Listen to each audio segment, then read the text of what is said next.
This is ambergris. It might look like a rock, but it's actually a rare kind of whale poop. And it's not cheap. Per gram, ambergris can cost more than silver, 30 times more.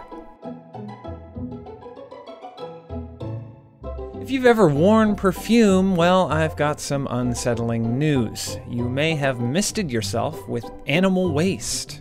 You see, for centuries, perfumers have been using ambergris to enhance their fragrances. It's essentially a clump of squid beaks, bound by a fatty secretion. Over time, it balls up in the intestine of some sperm whales, and eventually, out it goes. Now, in the strictest sense, it's not technically poop, but scientists think it exits the same way, if you catch my drift. One way or another, a big boulder of ambergris is released into the ocean and then floats for decades, who knows how long. And in that time, the mass transforms from a sticky dung-like substance into a hard gray chunk. And this, believe it or not, is what perfumers covet. For one, it contains a unique chemical that works as a fixative, which means it makes other smells in perfume last longer.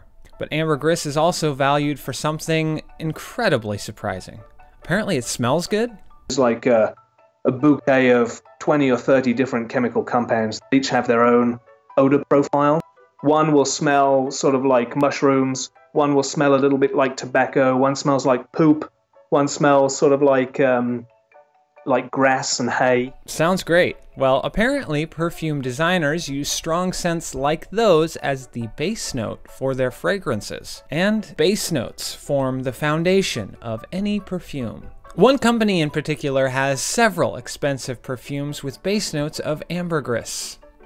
Perfumes in this collection can sell for around $500 a bottle and are described as a passionate love letter in fragrant form. And while ambergris has all the makings for a great perfume, what really drives up the price tag is simply how rare it is. Scientists don't know exactly why, but only about 1% of sperm whales produce this substance. In fact, researchers like Dr. Shane Garrow, who spend years studying sperm whales, never end up seeing it. I've been collecting sperm whale poo for 15, 16 years, and I haven't ever collected anything that I was like, oh, maybe this is, a tiny little ambergris ball. Sometimes lucky beachgoers will stumble upon it. In 2006, for example, a couple picked up a 32-pound piece on a beach in Australia. Media outlets later reported that it could be worth nearly $300,000.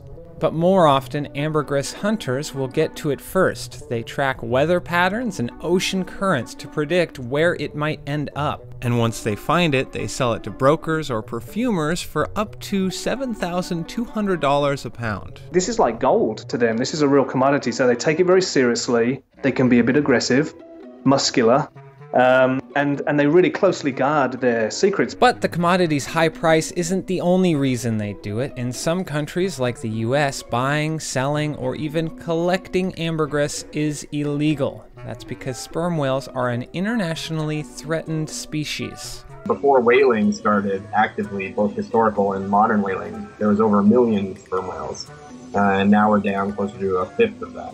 And while no whales are harmed in the collection of ambergris, Garrow says that it's never a good idea to buy or sell products from an endangered species. But until we can replicate something that smells as good as that whale poop, people will probably keep buying and selling ambergris.